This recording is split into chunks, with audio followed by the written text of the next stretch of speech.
Yo, what is up, guys? I'm coming at you here with the Operation Retribution Tier B attack waves, starting all the way from the bottom, wave base number 15 all the way up to base number 50. So here we're starting off with wave 15. It was right at the beginning of the event, and I was having some pretty bad lag. You saw there at the beginning, my car is all over the place.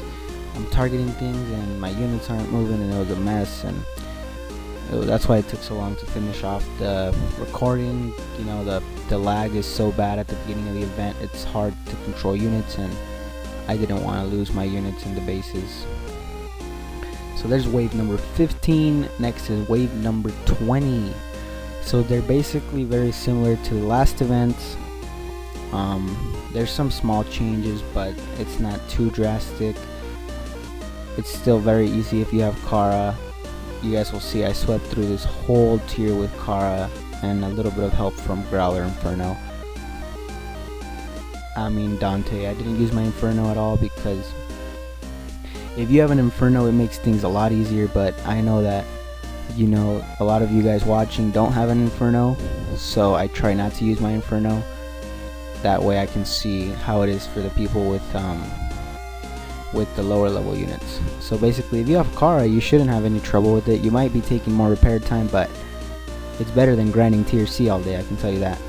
So in this base, you do need to bring out your air because Kara will get stuck at that point. She can't reach the storage, but besides that storage, you can take out everything else in that base. Next is the cave base, wave number 25. This base is also very easy. The only problem I think I met was that plasma turret. I didn't think it outranged Kara, but it did. I think it hit her like twice, the one in the back next to the Overwatch. So you might want to target that first. You also get a unit there, you get a Hellhound, so maybe use that wisely. I didn't even realize it and I wasted it, causing my Kara to take some damage. But other than that plasma turret, you shouldn't have any problems with this base.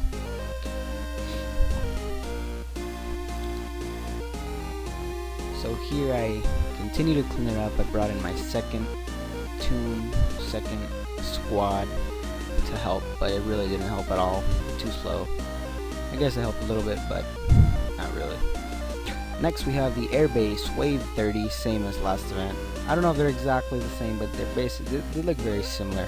I brought in one Night Owl to take out that Hunter, and once that Hunter's gone, Titan and Cyclones can take out the rest of the base very easily.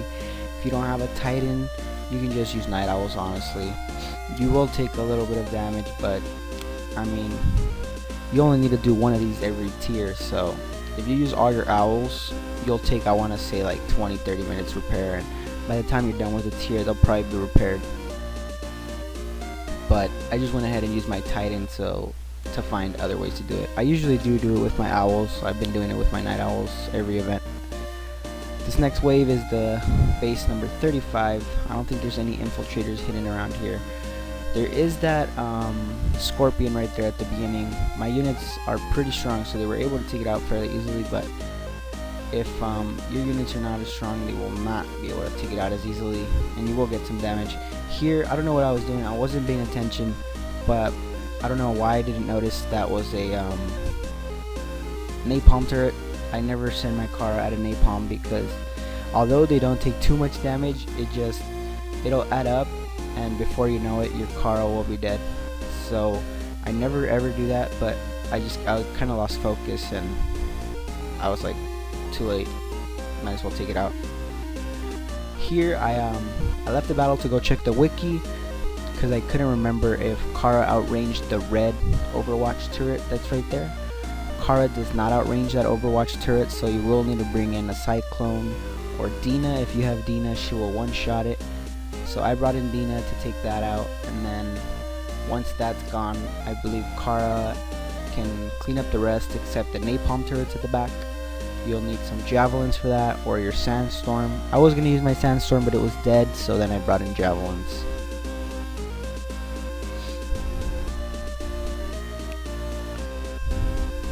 And then I also kept trying to turn on my explosions, but Kixeye decided to break explosions. I don't know why, it's so annoying. So here I brought my javelins over to take out that floater in the back. You could also just use something to soak up damage like Dante or Inferno, whatever you want. Honestly, there's so many ways to do it.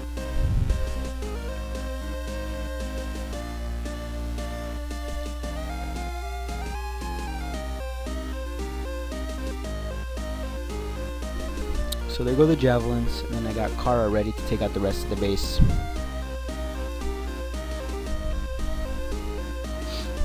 I think I brought in more cyclones to take out the last napalm.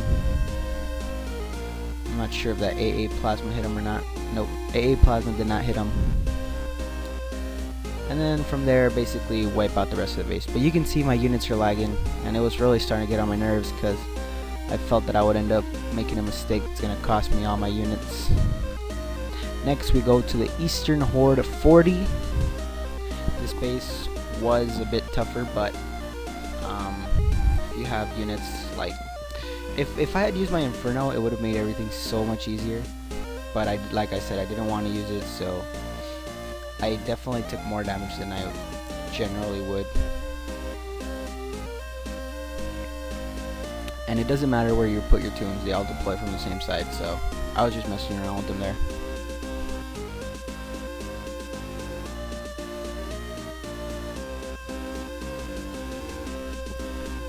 So here I'm trying to figure out how to take out the base, you know. I don't know if there's mines in here yet, so I'm still trying to slowly like go through it to find out what's up with the base. And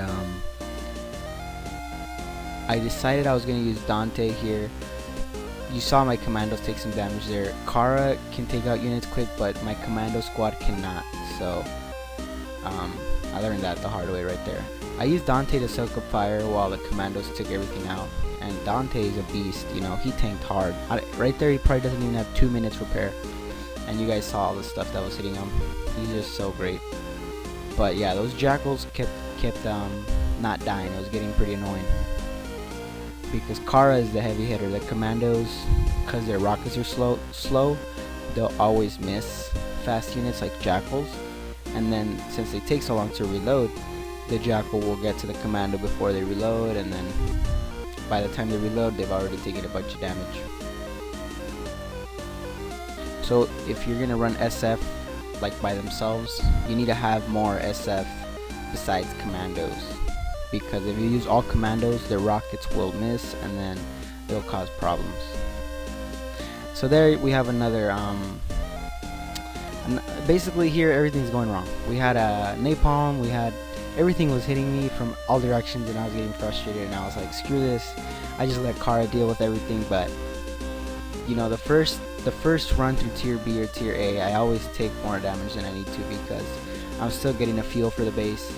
I'm still trying to see where I'm gonna hit the base from, what I'm gonna do.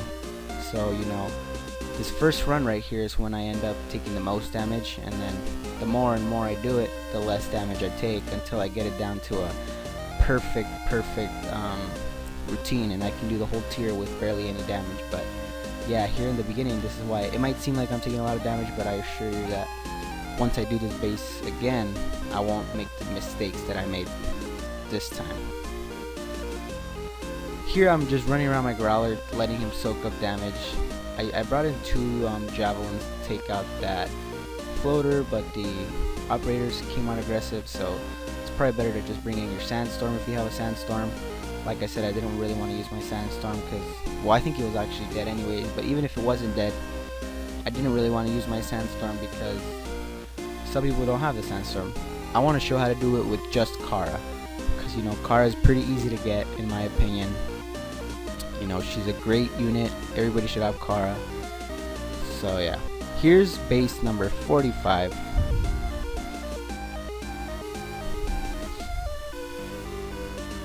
So in this base, I used Dante a bit. You're gonna need something to tank, because Kara won't be able to take out this base by herself. Well, she probably would be able to do it, but you're gonna get a lot of repair. So, you know, those overwatches, the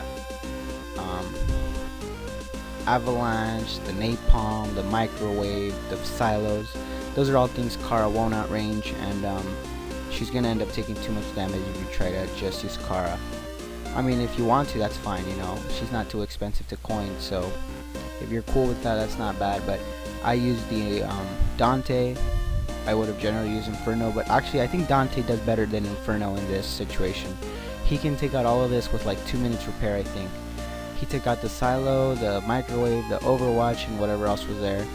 And his health is insanely high still. He's barely taken any damage. I tried to bring in the javelins to take care of this over here, but then I was like, I'm wasting my time. It was gonna take too long, and those operators were spawning from the barracks over there, so I figured there's really no point in taking that out right now. I don't need it out of the way. I brought in Dante again on the left side, and now I'm gonna go ahead and retreat Dante. I don't know why in this base that units, when they retreat, they gotta run all the way back there. It's pretty annoying. I brought him to take out that overwatch again, and then I ran him back. He's being dumb. I don't know why he acts like that when he's trying to retreat. It's really annoying.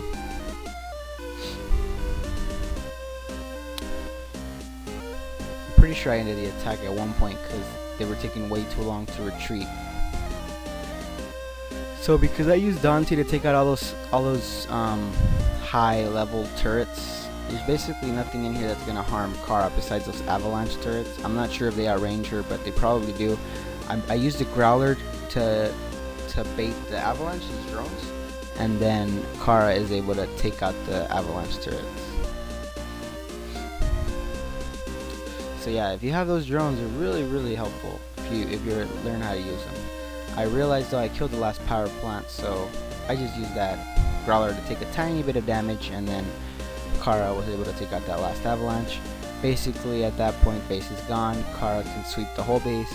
I don't know how, but a mortar team hit Kara from the bunker and it had concussion, so they got concussed for a little bit, but other than that, it's clean.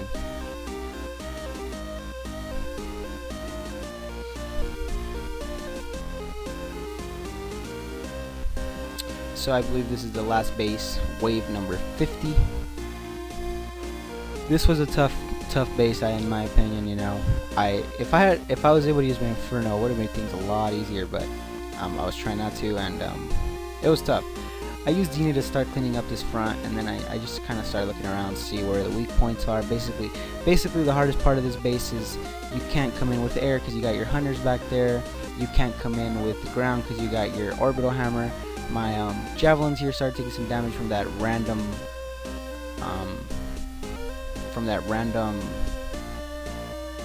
why do I forget the names of these units? Jackal, that random jackal, which is spawning from that building right there. So I brought in Dina to take care of that jackal spawner thing, and then I think I brought back my javelins to clean up the rest of that front area.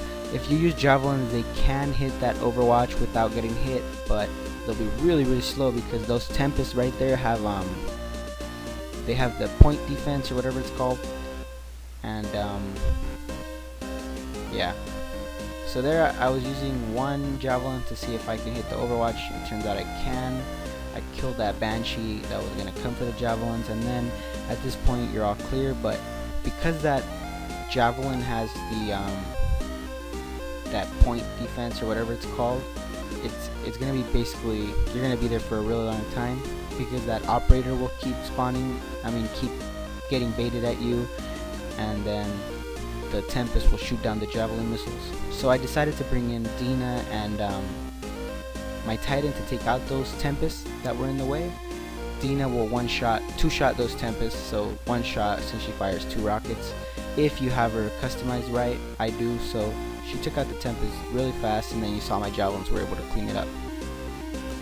Finally, we have that orbital hammer. That orbital hammer is pretty tricky too.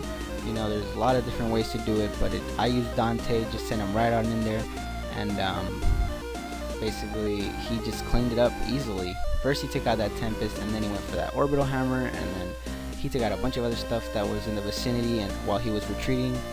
And at the end of this battle, he only has 16 minutes repair, so I've used him twice now, and he's only got 16 minutes repair. I called in 5 mercenaries here to take out that firebomb artillery. That's really the only important thing that needed to be taken out there because it'll outrange Kara. other than that, once that's down, the base is cake and it's pretty much game over. Actually, that's not true. There's a Jericho. I forgot to mention Jericho. I thought my Kara would shock him, but I don't know if Jericho can be shocked, because clearly he was not shocked. He killed one of my commandos there. So you might want to use something to bait him. Maybe Dante against Jericho. Dante will kick his ass, but yeah, I honestly thought he was going to be shocked, and I was really surprised. I guess Jericho can't be shocked. Or maybe just he fired too fast, I don't know. But once that Jericho is down, then it's game over. Kara can clean up the rest of the base. But I should have sent in Dante to take out the Jericho. Definitely, in hindsight. But like I said, this is the first run, so it's okay to make mistakes. It's only going to get easier and easier the more you do it. And, it's the first day of the event, so you guys don't even have to worry about your first run. You'll have time to repair and try again. So yeah, guys, I think that's it right there. I think I'm going to show the repairs that I got. I am at 209,000 XP when I finish that.